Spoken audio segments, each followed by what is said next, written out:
Karma, de León Tolstoy. El karma es una creencia budista sustentada en la convicción de que tanto la naturaleza como el carácter de cada individuo, así como también su destino en esta vida, son la consecuencia de sus actos en una vida anterior, y de que lo bueno y lo malo de nuestra vida venidera depende, de la misma manera, de los esfuerzos que realicemos en esta por dar al mal de lado y abrazar al bien. Nota del autor. Un acaudalado joyero de la casta de los Branes, llamado Pandu, viajaba a Benares con su sirviente. Cuando alcanzó en el camino a un monje de apariencia venerable que caminaba en su misma dirección, pensó: este monje tiene un porte noble y santo. El trato con buenas personas proporciona la felicidad.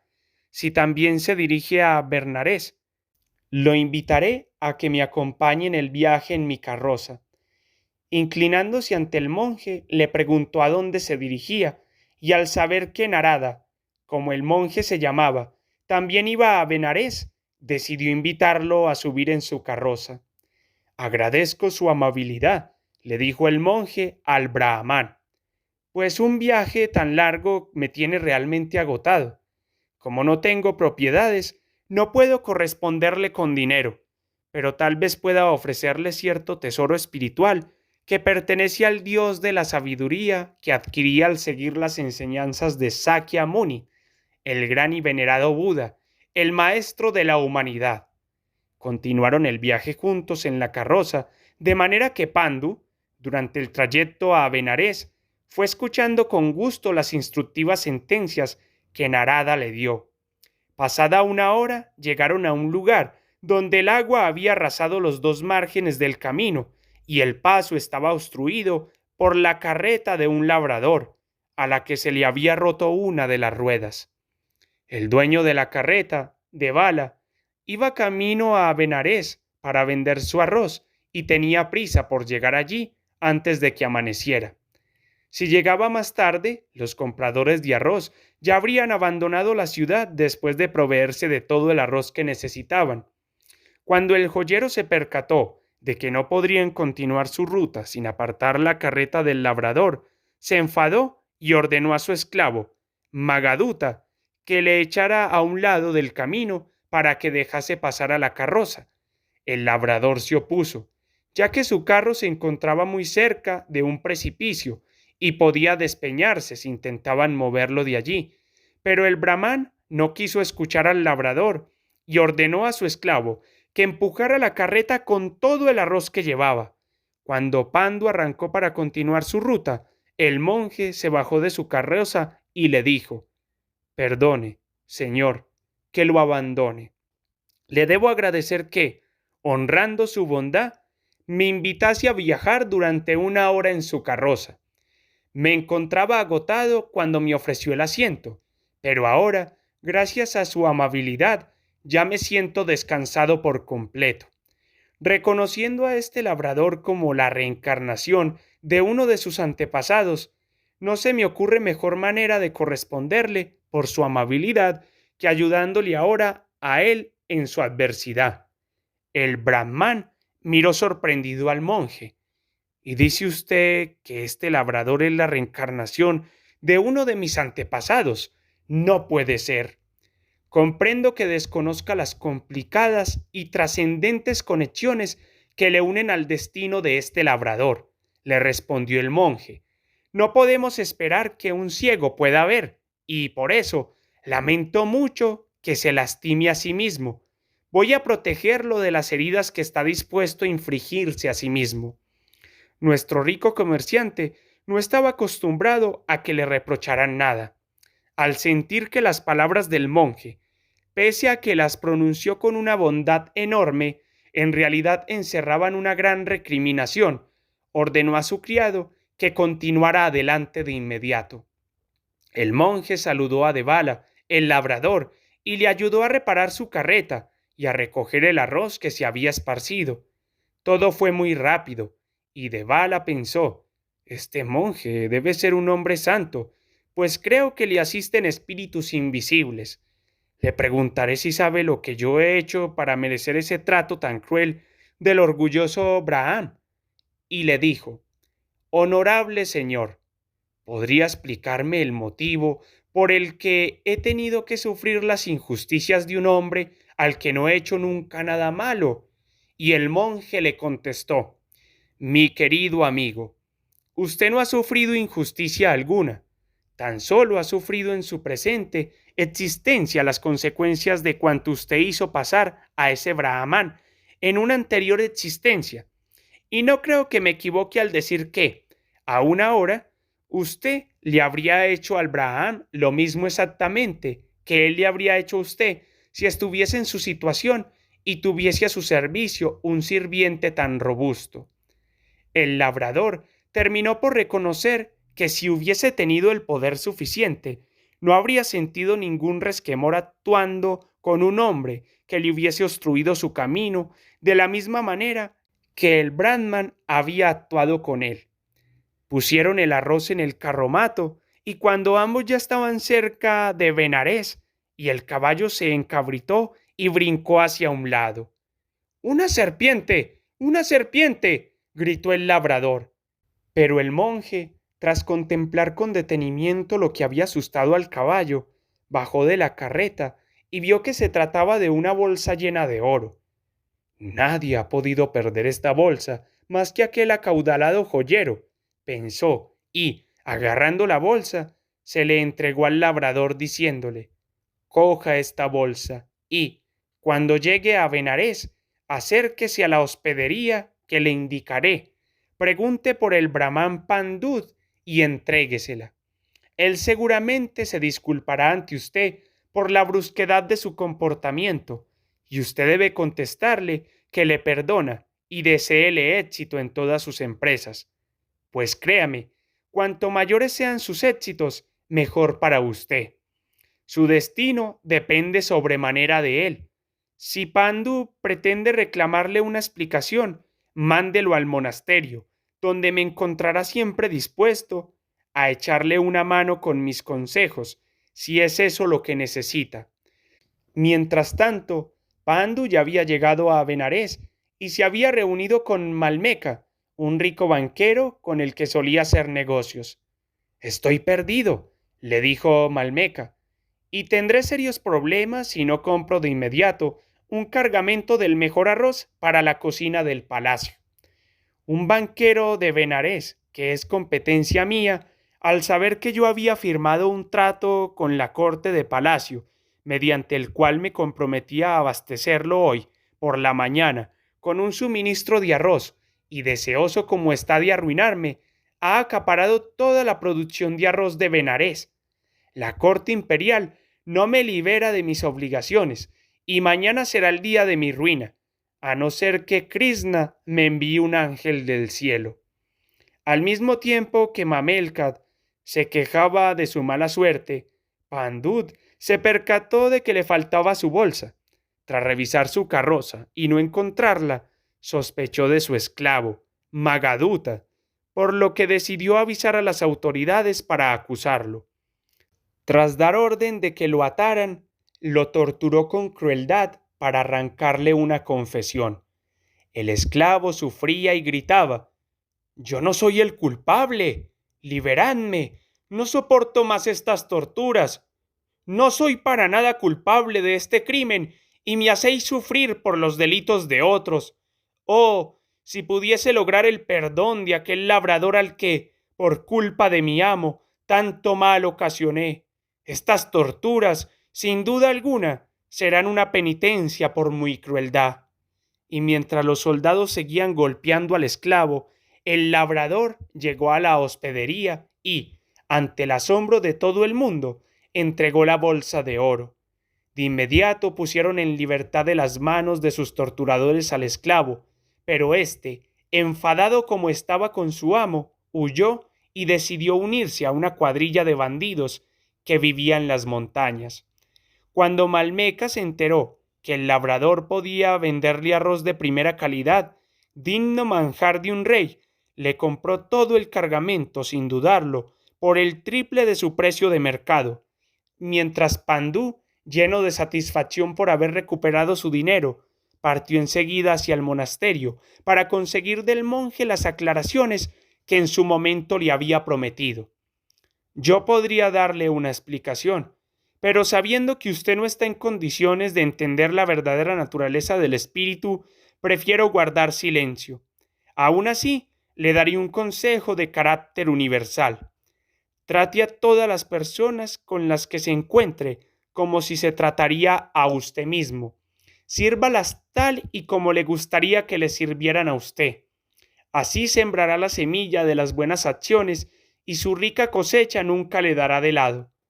Oh, monje, deme esa explicación, le suplicó Pandú, y así me será más fácil seguir sus consejos. Y el monje dijo: escúcheme entonces, le voy a dar la llave del misterio. Aunque no sea capaz de asimilarlo, crea todo lo que le voy a decir. Es un error considerarse un ser aislado, y todo hombre que conduce su espíritu para saciar la voluntad de ese ser aislado, lo que está haciendo es perseguir una falsa luz que acabará por arrastrarlo al abismo del pecado. Y nos consideramos seres aislados porque Maya se encarga de cegar nuestros ojos con su velo y nos impide ver esa conexión indisoluble con todos nuestros semejantes.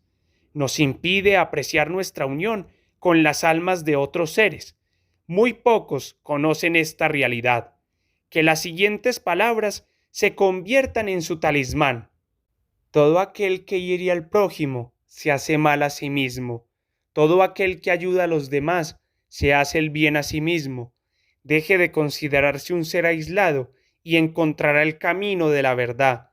Aquel al que Maya haya ensombrecido con su velo, la humanidad le parecerá dividida en infinitos sujetos y no podrá comprender el significado del amor desinteresado hacia todo ser vivo. Pandú le respondió: honorable señor, sus palabras encierran un profundo significado y siempre las recordaré. Me porté bien con un humilde monje en mi viaje a Benarés, lo que no me supuso ningún esfuerzo, y aquí están sus benéficas consecuencias.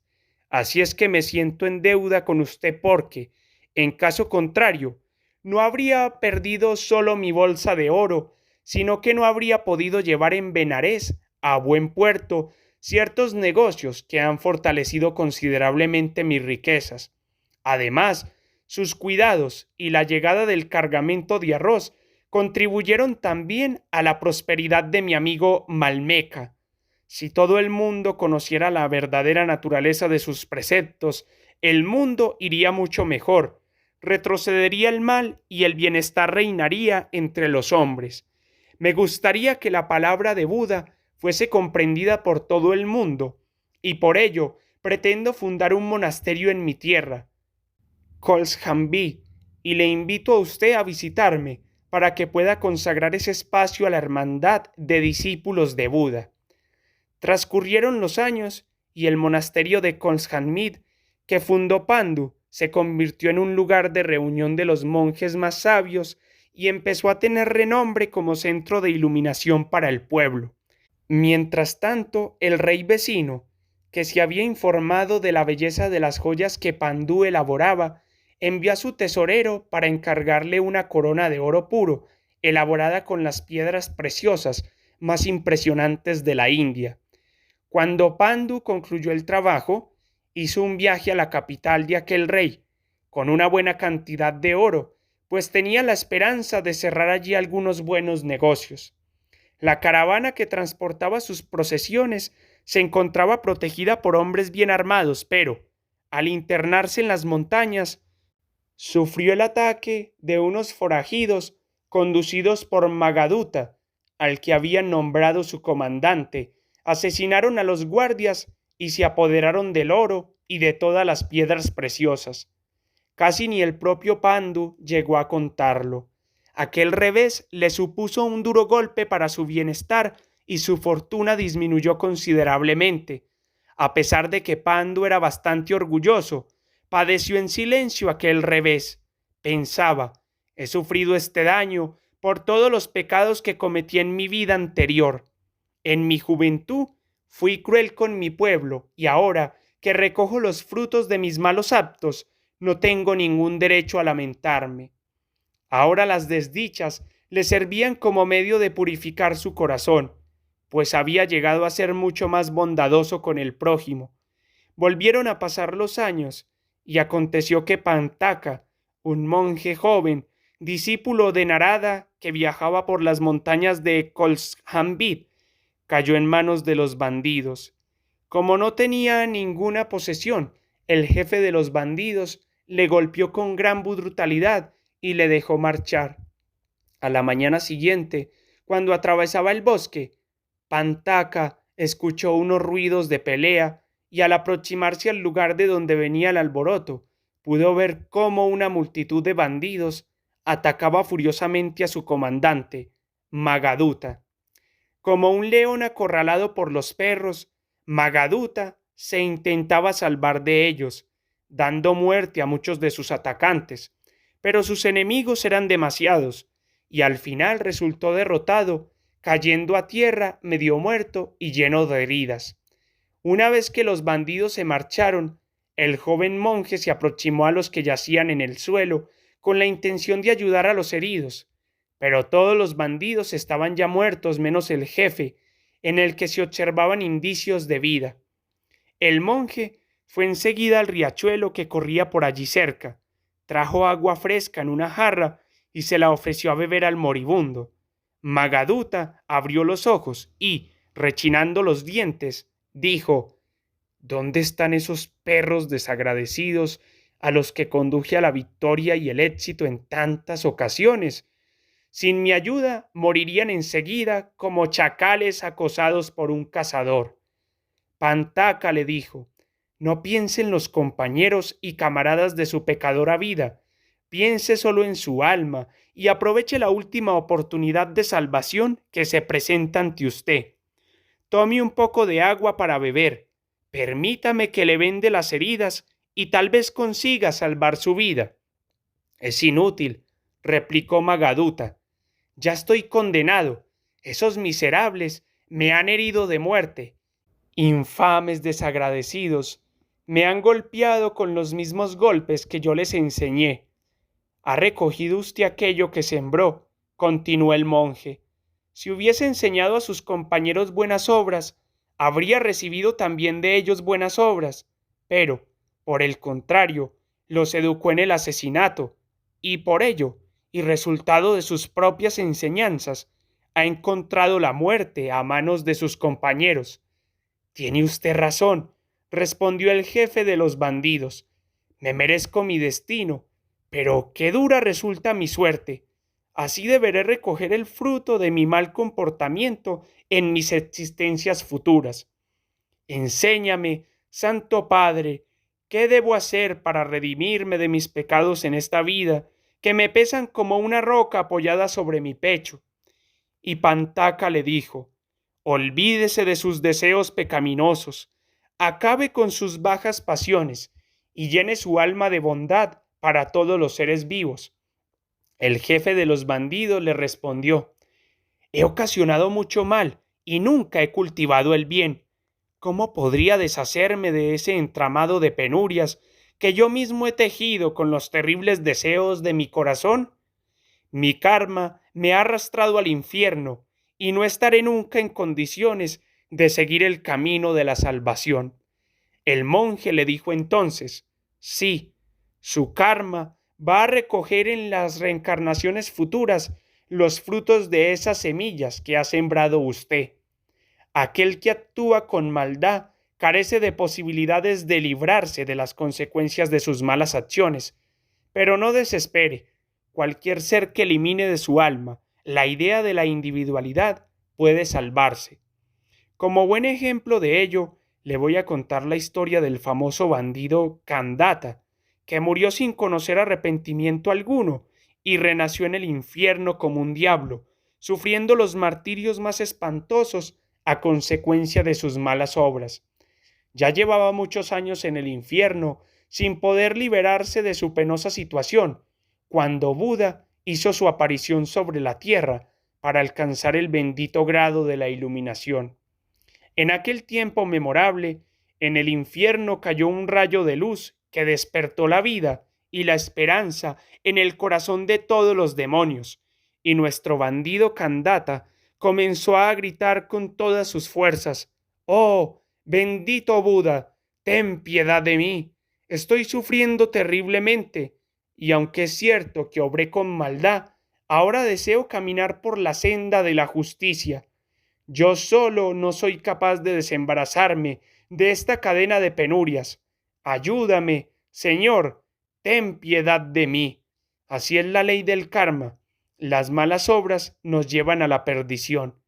Cuando Buda oyó las súplicas de aquel demonio que sufría en el infierno, le envió a una araña con su tela que le dijo: «Agárrate bien a mi tela y trepa por ella hasta que salgas del infierno».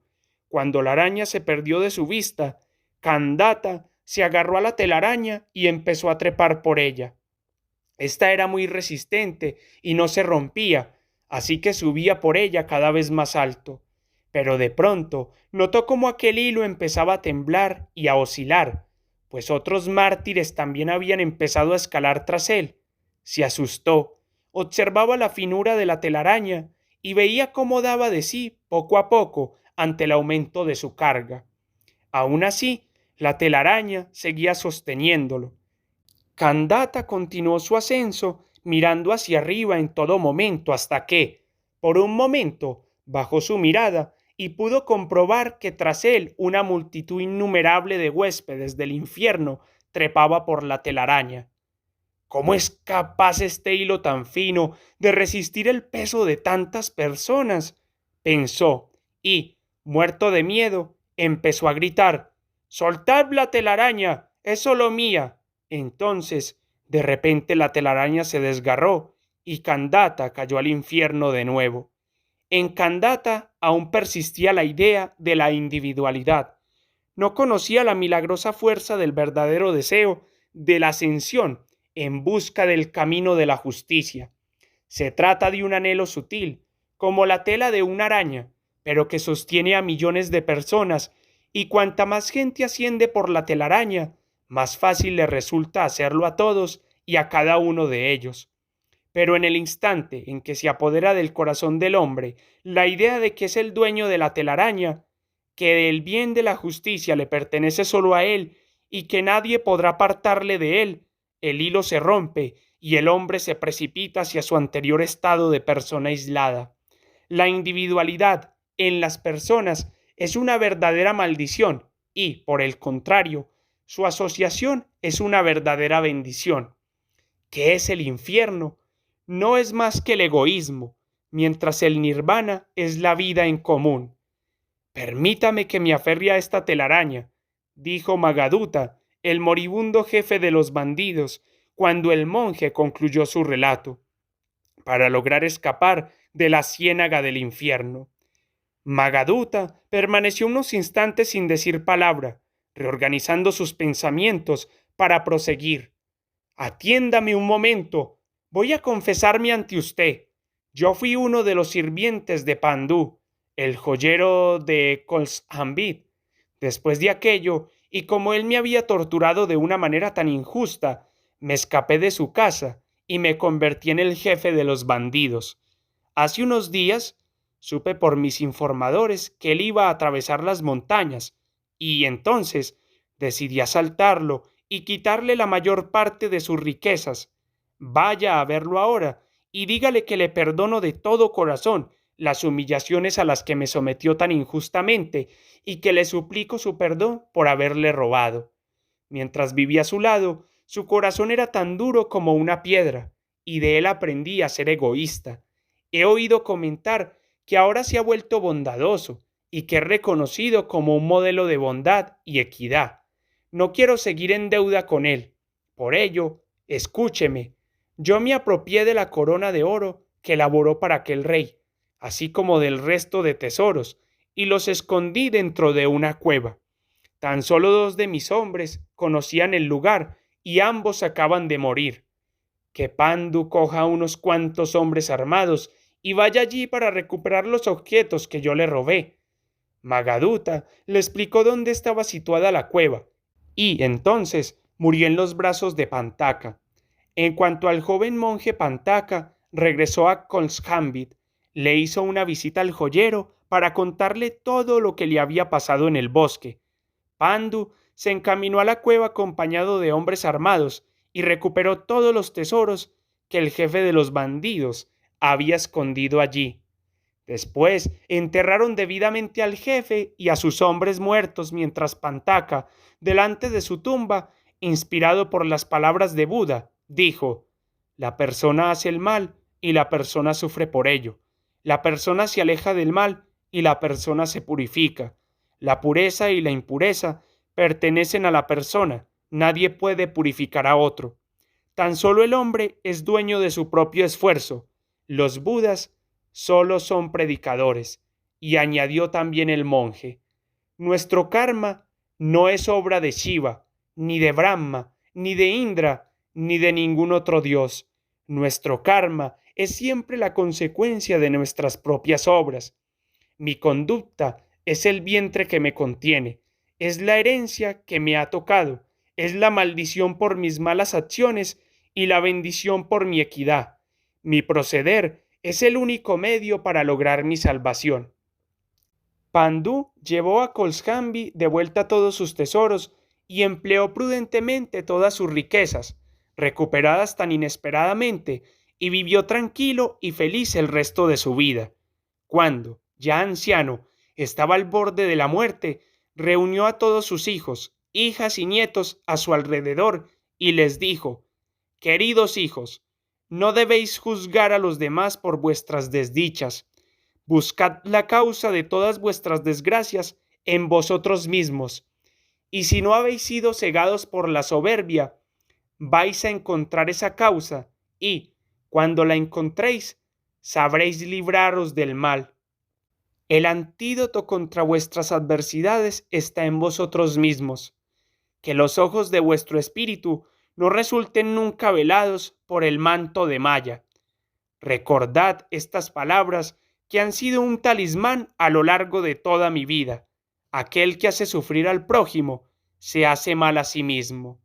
Aquel que ayuda al prójimo se ayuda a sí mismo. Abandonad la idea de la individualidad y caminad por la senda de la justicia.